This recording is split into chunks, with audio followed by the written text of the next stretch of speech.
With the news that broke this past week, with Southern Cal and UCLA now leaving the Pac-12 for the Big Ten in 2024, there's a lot of people who are panicked, not knowing what's going to happen next. And for Carolina fans, of course, wondering what's going to happen in regards to South Carolina. I'll be addressing all that today on the Locked On Gamecocks podcast. Locked On Gamecocks, your daily podcast on the South Carolina Gamecocks, part of the Locked On Podcast Network, your team every day.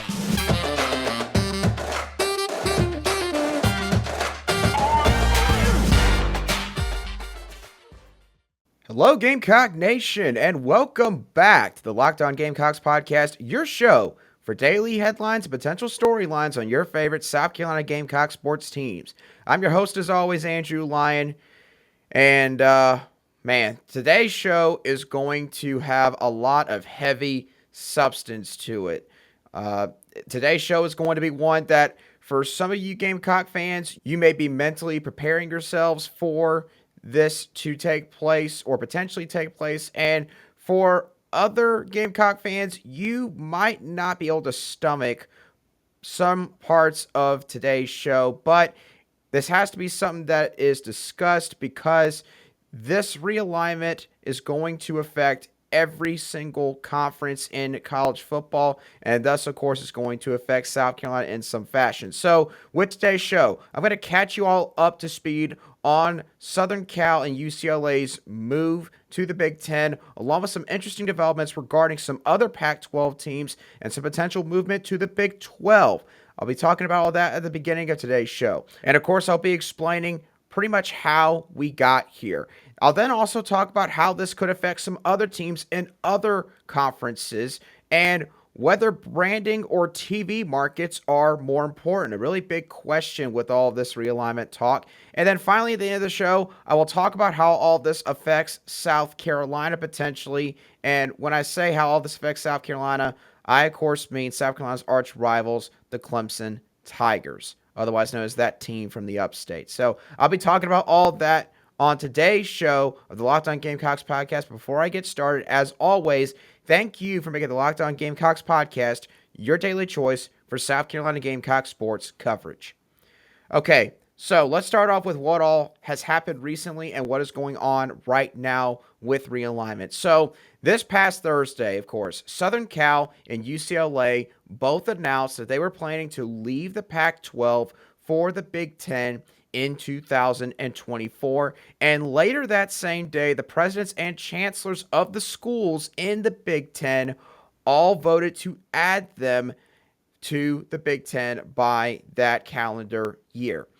Now, the reaction, of course, from other schools in the Pac-12, as you could imagine, was not very positive, as certain schools like Arizona put out a message basically saying that they really hated the move, obviously, because, of course, this has a big impact on the Pac-12, as Southern Cal and UCLA are the two bigger brands really in that conference. You could potentially make an argument for Oregon and all the recent athletic success that they've had over the last 15 years or so, and, of course, their relationship with Nike, as Nike CEO, I believe Rich Knight, is an alum of Oregon. You could make an argument for them, but otherwise, Southern Cal and UCLA have been the creme de la creme of the Conference of Champions for decades now. So schools like Arizona and Arizona State, of course, they're not very happy about this move. I'll be mentioning them again in just a couple moments. And, everybody else, they're kind of wondering what's going to happen with them. Where are they going to end up at the end of this whole process? And like I mentioned earlier, it is a lot of unknowns that is taking place right now. And us as human beings, of course, we do not like the unknown. We do not like not having any solid idea of really and truthfully where we are heading. That's just the way that our minds are wired. So imagine that now being the case for all these different student athletes, all of these coaches, and even probably some of the biggest brass at these schools, like the chancellors and the provosts and the presidents and the athletic directors. Even they probably don't really know where they are heading. Now, I mentioned back in my initial reaction video to the Southern Cal and UCLA news on Twitter last week that there could be potentially maybe a merge between the Pac-12 and Big 12 conferences to potentially try and create their own super conference. And as it turns out, it looks like that I'm going to end up being at least somewhat correct on this potentially happening. Except it seems that the Big 12 is now simply going to pick the rest of the meat off the carcass that is now the Pac-12 conference.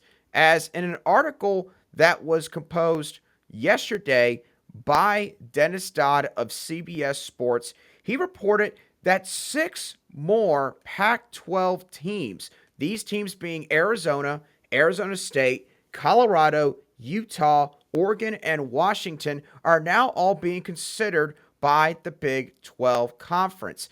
He also did mention that the Pac-12 could also try to work a new TV contract into place with the 10-member institutions it still has, as the current one expires in 2024. And I want y'all to remember this date for later on in the show. So, obviously, again, still a lot of talks and discussions ongoing behind closed doors right now with some of the top officials in these conferences, and probably some backdoor conversations taking place as well with maybe a couple of other conferences that have not been figured out up to this point.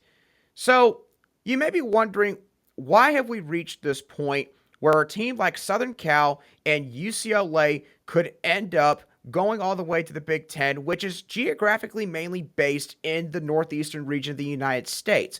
Why is it that we are now hearing all this talk of mega conferences? Some of you may still be reeling from the news that took place last year when Texas and Oklahoma announced they were going to join the SEC by 2025. So how did we get to this point? I'm going to talk about all this and a little bit more. Before I do so, I have a quick word from my friends over at Rock Auto. Now, with the ever-increasing numbers of makes and models, it's now impossible for your local chain auto parts store to stock all the parts you need. Why endure often pointless or seemingly intimidating questioning, like is your Odyssey an LX or an EX, and wait while the person behind the counter orders the parts on their computer, choosing the only brand their warehouse happens to carry? You have computers with access to rockauto.com at home and in your pocket. Why would you choose to spend 30%, 50%, even 100% more for the same parts from a chain store or car dealership? If you own a Honda Odyssey, a fuel pump is $353 from the chain store, but it's only $216 when you buy it from Rock Auto. Not to mention, Rock Auto is a family-owned business that's been serving do-it-yourselfers for over 20 years. So what are you waiting for? Because it's time to go explore their easy-to-use website today to find the solution to your auto part needs. Go to rockauto.com right now and see all the parts available for your car or truck. Right, Locked On in their How Did You Hear About Us box so that they know that we sent you. Amazing selection, reliably low prices, all the parts your car will ever need, rockauto.com. Okay, now to answer the question of how we reached this point with all this crazy alignment that's taking place between college football conferences, the answer is very simple. TV contracts. Obviously, at the end of the day, as much as most of us probably wouldn't like to admit this, money drives a lot of the actions that take place in big corporations, in big business, and quite frankly, in a lot of different facets of life that we probably wouldn't even imagine. And that is the same exact thing that is taking place with these conference realignments. So, to give y'all some context, I'm going to list off all the different contracts for the Power 5 conferences right this moment, starting off with the ACC. The ACC is currently in a $240 million annual deal with ESPN that runs through 2036. So each team basically gets $17 million a season. They also have a grant of rights clause involved. Now, some of you have heard grant of rights probably like over 1,000 times over the last calendar week, and you're probably sitting there wondering, what on earth is a grant of rights? Well, the grant of rights clause basically means that any team that leaves the ACC before the end of their contract will have to give the ACC conference all of the media money that they earn each season from their new conference for the duration of their old contract with the ACC. So say a team like North Carolina ends up going to the SEC and they're earning on average like $67 million a year from the SEC media rights deal that they're a part of. Literally every single penny of that deal would go to the ACC up until 2036, at least if I understand this correctly. And before I continue, I just want to make sure that y'all know that I'm utilizing information from this On 3 Sports article right here that was written and posted on August the 2nd, 2021, taking a look at all of the current conference TV deals. Now, let's move on to the Big Ten Conference. The Big Ten Conference currently has a $2.64 billion deal that runs for 6 years up until 2023, meaning that they get $440 million per year, and each school receives $31.4 million.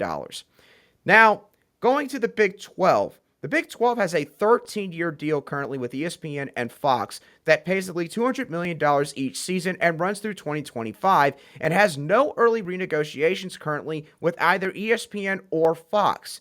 Now, this is where I want to really hammer home why all this is happening.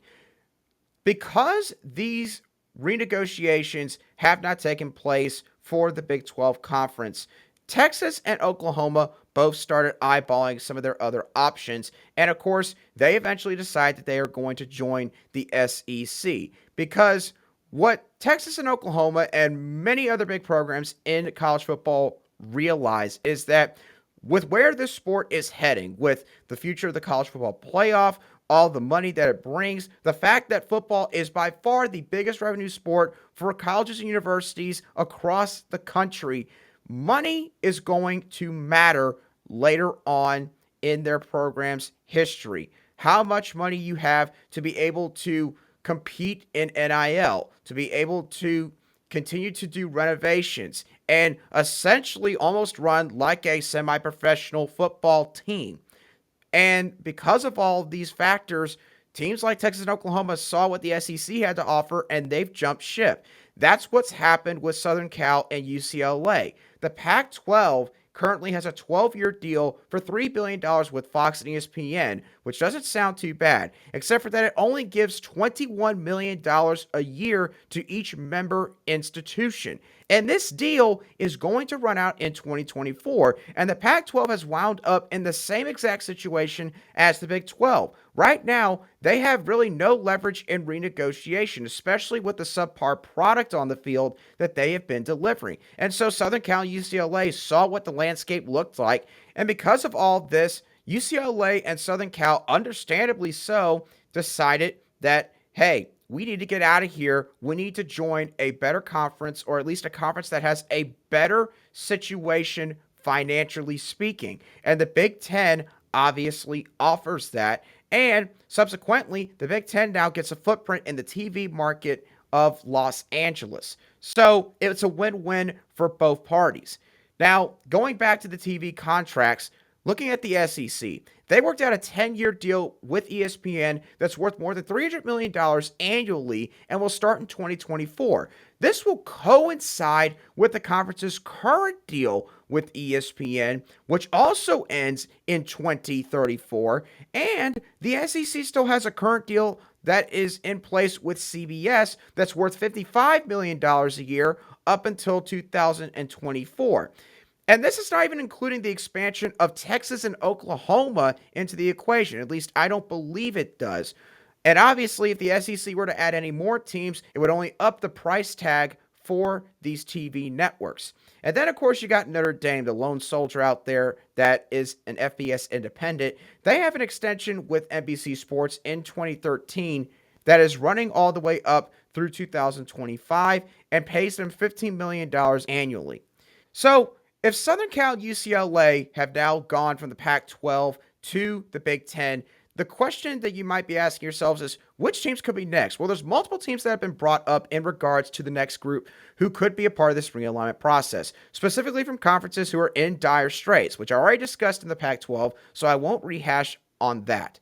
Instead, I'll talk about a couple of teams that are East Side. Firstly, being Notre Dame. Notre Dame obviously is probably the biggest brand that is still out there of all these teams that many people believe will be pursued in this whole realignment process. In my opinion, Notre Dame still has enough leverage to where they can sort of sit tight and let things play out before they have to make their decision. They will not be able to stay as an independent, though, with how much money is in play here. No question about that. You've also got teams like Florida State, North Carolina, Miami, and a couple of others, maybe from the ACC, depending on who you talk to. Of course, Florida State, Miami, both have won multiple national championships. They're both storied programs, and they both bring a lot from a football perspective. Being located in Florida, of course, there's media markets that you can tap into probably down there as well. And of course, you got North Carolina. North Carolina, as much as I probably hate to say as a South Carolina fan, they've got good athletic programs. They're a very solid men's basketball program, obviously. They've had some success on and off on the football field, although nowhere near compared to what they've done maybe in men's basketball. And then, of course, even their baseball team is pretty solid as well. And, of course, North Carolina is a really good academic program as well. So they could definitely fit in multiple different conferences because of that. So with all these talks about the different teams and candidates and programs that could be potentially involved next in this whole realignment chaos ordeal, you might be asking yourself, so what is most important in this whole ordeal? Is it the branding of the school? How well known is the program? Or is it the TV market? I'm going to answer that in just a minute after I give y'all a message from our friends over at Built Bar. Now, for the people who invented healthy and tasty, comes the latest gift to your taste buds. You've probably tried the amazing coconut brownie chunk Built Bar. But guess what? Your friends at Built have given the coconut brownie chunk the Puffs treatment. That's right, the coconut brownie chunk Built Bar flavor you love in a deliciously chewy marshmallow covered in 100% real chocolate. It's like a fluffy cloud of coconut brownie goodness. But stop drooling and listen to me for a second. They are good for you. Low calorie, low sugar, high protein, and all deliciousness. Coconut brownie chunk puffs are only here for a limited time. So go to Built.com now to make sure you don't miss out. They're going fast because they taste amazing. All Built Bars are made with collagen protein, which your body absorbs more efficiently and provides tons of health benefits to you. The best part about Built Puffs, besides the 100% real chocolate, is that you can enjoy them guilt-free because they're actually good for you. They're the perfect treat. Perfect when you've got a craving, you need to satisfy your sweet tooth, or if you need a quick, healthy snack after a workout. They are an excellent source of protein. Delicious coconut, rich sweet brownie, and creamy marshmallow. Stop fantasizing and get to Built.com right now to order your box of coconut brownie chunk Built Puffs today. And if you're looking to save money, we've got you covered there as well. When you go to Built.com, use the promo code LOCKED15 to get 15% off your order. That's LOCKED15 for 15% off at Built.com. So go right now while the offer lasts. Okay, so now let's get back to the question of what is more important, branding or the TV market that a team is located in. Now, if you ask me what my thoughts are on this, I would tell you that fans assume that branding means automatic intrigue. And you would be correct on this. But some people are thinking about that answer in the completely wrong way. Even just 15, 20 years ago, this idea of automatic intrigue would have meant that fans would be showing up in droves to stadiums and games and go out of their way to watch certain teams. But the thing fans have to remember is this. While it's incredibly difficult to build a brand, it's much more difficult to maintain or grow that brand status nationally. Think about Notre Dame. Notre Dame is a brand name to where you'll find Notre Dame fans just about anywhere in the country.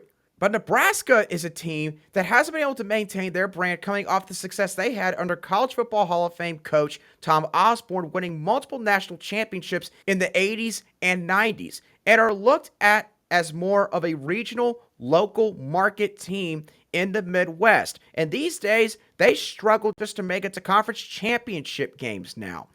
Now, in the last decade or so, due to advancements made in streaming and television coverage for college football games in general, attendance numbers have declined drastically. And while diehard traditionalists might have an issue with that, as home crowds make up a big part of the fabric of college football, TV executives are not going to care about this at all. So for those people that are saying that, Miami would never be invited to the SEC because they can't really draw a home crowd. I'm sorry. Television executives are not going to care about the home crowd itself. They're going to care about the number of people that are watching Miami on television and on their streaming devices, their streaming apps. That is what they're going to care about. They're going to wipe their hands clean in terms of ticket sales every time by leaving that issue up to individual schools to handle through renovations and upgrades when it comes to accessibility for the fans and the amenities they offer, and prioritizing maybe more higher priced areas like box suites instead of just general seating. And due to all of this, overall, the TV markets will still be an important factor in terms of these conferences deciding which teams they want to go after. And it'll hold more weight than the brand at the end of the day, because the market is what helps to create a brand.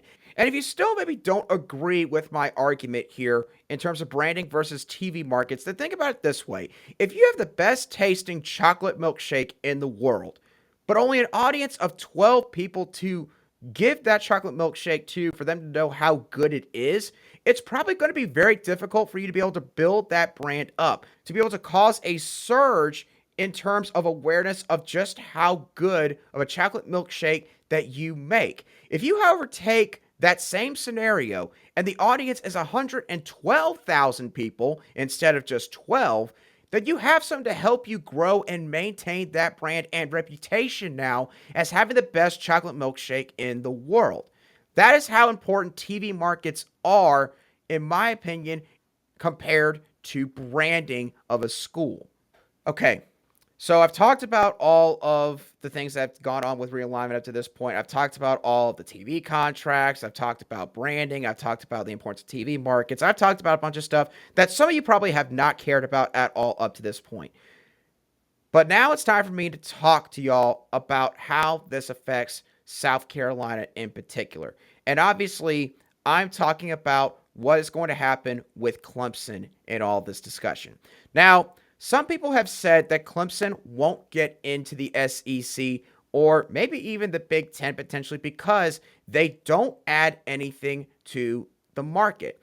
And while I don't have any specific TV market numbers to give you, I do have a 2011 ESPN press room article on the top 25 college football markets from that season that might catch your eye. Now, while Clemson as an individual college-based town is obviously a small market, it's sandwiched between multiple other markets that would probably have its fair share of Clemson fans.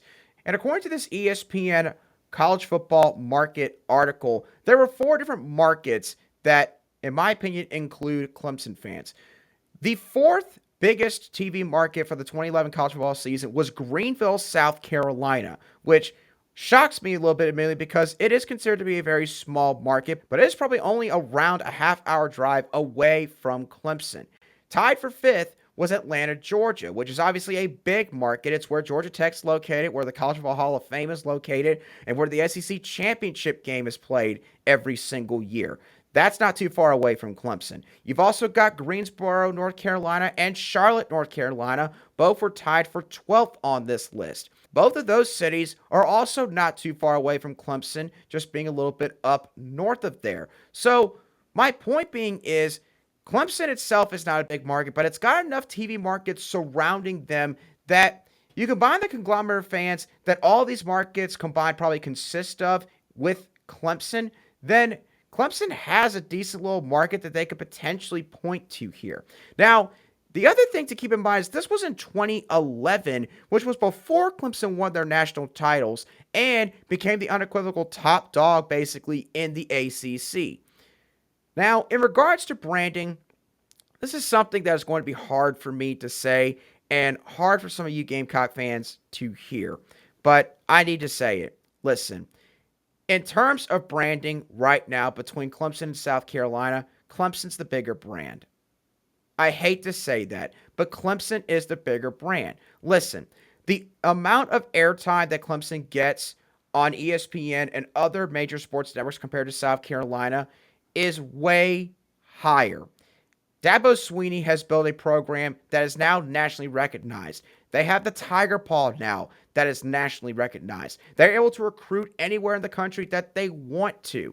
And it's unfortunate for me to say this, but South Carolina's not there right now. Now, South Carolina, of course, used to be there with a coach like Steve Spurrier that was leading the charge, winning 33 games in 3 seasons and becoming one of the top teams in the SEC. We had a chance to supplant ourselves up in that upper echelon and stay there, but we blew it. Now we're having to try to work our way to get back up. And again, I understand when you're wearing garnet black sunglasses, you're not going to see that. And as a matter of fact, you're probably screaming at me right now. But it is the truth. When you take out the bias, Clemson is a bigger brand right now. And when you have the brand to go with a potential TV market, that makes you a viable option in the world of college football realignment. Now, with all of this in mind, this affects South Carolina, of course, particularly because Clemson is their biggest rivals on the gridiron, on the hardwood, and on the baseball diamond, you name it. So, in my opinion, with Clemson, one of 3 things is going to happen. The first thing that could happen is Clemson and some of these other schools in the ACC, like North Carolina, Florida State, Miami, whomever, they'll hire lawyers and try to find a loophole around this grant of rights clause in their media contract with the ACC, or they could potentially try to elicit help from the SEC to help pay for this or whichever conference they end up trying to go to. Now, the latter part of this, I don't see happening at all. I don't see this happening with the SEC or even potentially the Big Ten, because the thing is, if they get help from either of those conferences paying for them basically leaving their respective conference, that also means that you're probably taking some money out of the other team's pockets. And the teams that are already a part of those conferences are not going to like that at all. So I could see maybe the first part happening, but the second part, that one is probably a complete pipe dream, honestly. Now, the second thing that could happen, Clemson could go to the Big Ten potentially due to the projected revenue title that they could still have over the SEC, and the Big Ten subsequently could get to stamp their footprint right in the heart of the Southeast in terms of a TV market and conference exposure to prospective recruits.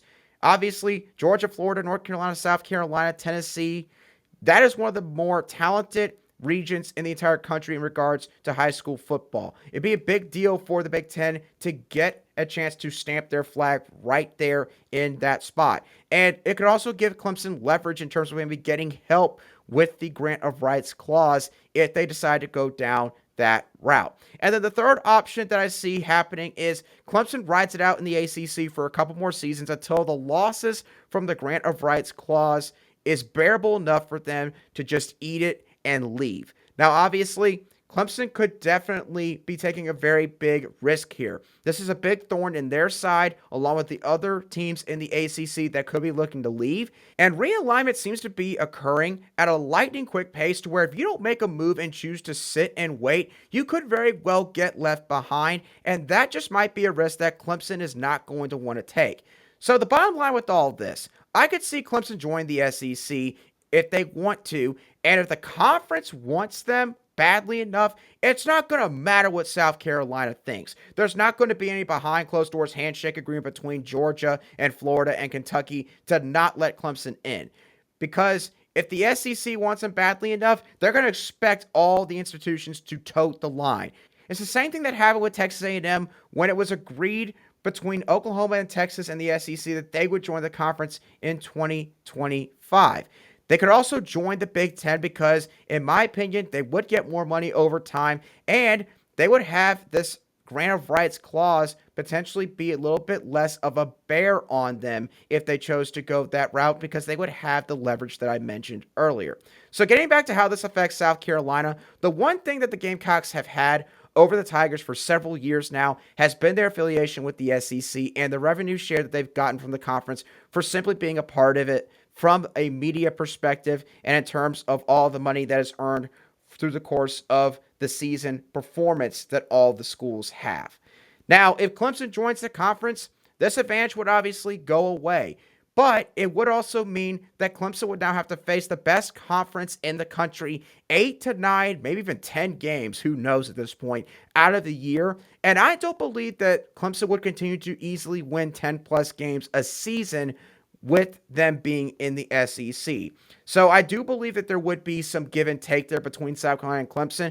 I will say this, South Carolina fans, I don't think that you should be scared of Clemson joining the SEC. If anything, I think that we need to look at it as a challenge. It's what Shane Beamer's tried to do the whole time he has been here, is try to get Gamecock fans to understand that we need to be more optimistic when it comes to looking at stuff like this. And while, yes, this will affect us in some way, shape, or form, at the end of the day, what's good for the conference, more often than not, is good for South Carolina. And yes, Clemson would be a case where maybe it wouldn't be 100% good, but there are a couple positives in terms especially of finances in this deal. We just got to be able to take advantage of that at the end of the day. So that is going to do it for today's show of the Locked On Gamecocks podcast. I hope you all thoroughly enjoyed today's show. What are your thoughts on all of the chaos that has been going on with realignment in college football? How do you feel about all these teams moving cross country basically to other conferences? How do you feel about the regionality now going away? Gamecock fans, how do you feel about the idea of Clemson potentially joining the conference? I want to hear your thoughts down below in the comment section if you're watching this on YouTube, or if you're listening to this on audio podcast, wherever you listen to your podcast, then feel free to shoot me a message at @aline_SC on Twitter. I want to hear y'all's thoughts on how you think all of this is going to shake out, because this is creating a lot of good discussion between college football fans in regards to where the sport is heading. So once again, thank you all for listening to today's show. I hope you have a great rest of your Wednesday, and I'll catch you all on the next show of the Locked On Gamecocks podcast.